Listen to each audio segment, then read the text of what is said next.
Hmm. Well, hey, good people. Mark Holmes here. And as always, I appreciate each and every one of you guys. Getting ready to go live here in a few minutes. And the news is coming heavy, or at least I'm finding it out right now.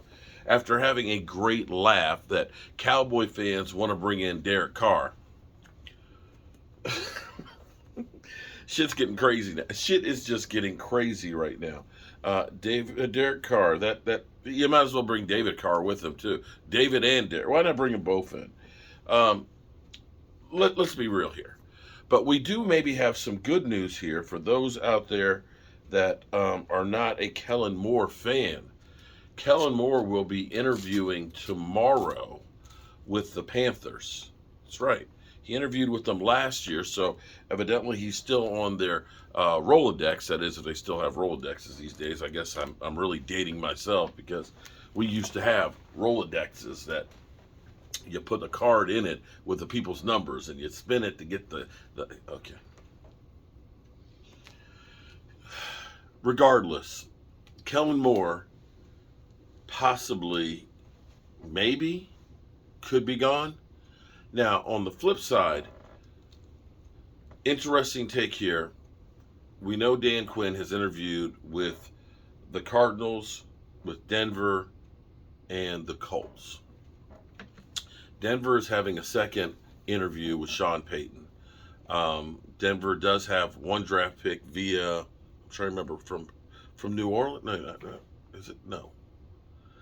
They have one first round pick, which they could trade for Sean Payton, which would mean they would have no first round picks for this year. And they're probably looking for somebody to try to fix Russell Wilson, which would mean having a defensive coordinator as your head coach might not be as good. If you look at the Colts situation, Ursay, I'm not sure that's the right coach that owner that you want to have, and if that's the place he wants to go.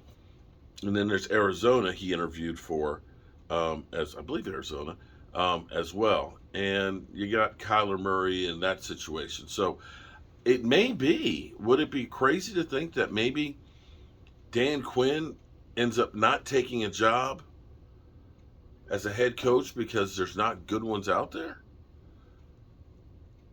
Think about it. Um, if he ended up going to the Colts, that doesn't have a quarterback. I mean, he does have his old quarterback in Matt Ryan. Um, you're starting all over. Do you think he would get more publicity from being the defensive coordinator with the generational talent in Dallas or being the head coach of the Indianapolis Colts?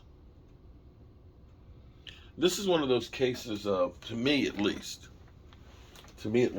he may still have aspirations of being a head coach and holding up the Lombardi and saying, I built the team. But that doesn't mean that every job out there is the right one to do it at.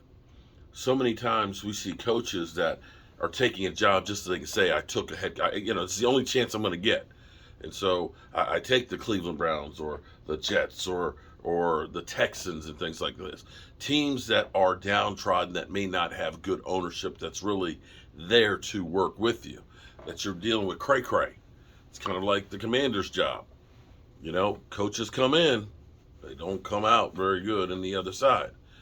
Um, so if you're Dan Quinn, who you've got a great resume now with what you've done with Dallas, do you leave that opportunity to put your stamp on a generational defense, possibly, or take a bad job? I don't know. I know that I would love Kellen Moore to get a head coaching job or offensive coordinator job someplace else. I mean, typically you don't want to make a lateral move. You typically don't. But I would love to see Kellen Moore. I would love to see the Dallas Cowboys have to start over with the offense. Because I think, as people say, blow it up. I think what you need to blow up is blow up the offensive philosophy and start over. Teams know you and your tendencies. And when you start seeing the muddle huddle formations at the end of games where You have Zeke Elliott as your center. That's just like we just threw some shit on the wall, and that's what we're going to throw out there. It's time to move on from Kellen Moore. It just is. We'll see. So at least there's that good news. That's some good news. Hope to see you guys, and I'm sure it's going to be hot and heavy with trolls. I can guarantee you it'll be hot and heavy with trolls tonight. They've been coming at me all day long, and that's cool. That's cool. When you put yourself out there, you expect to get that. See you there.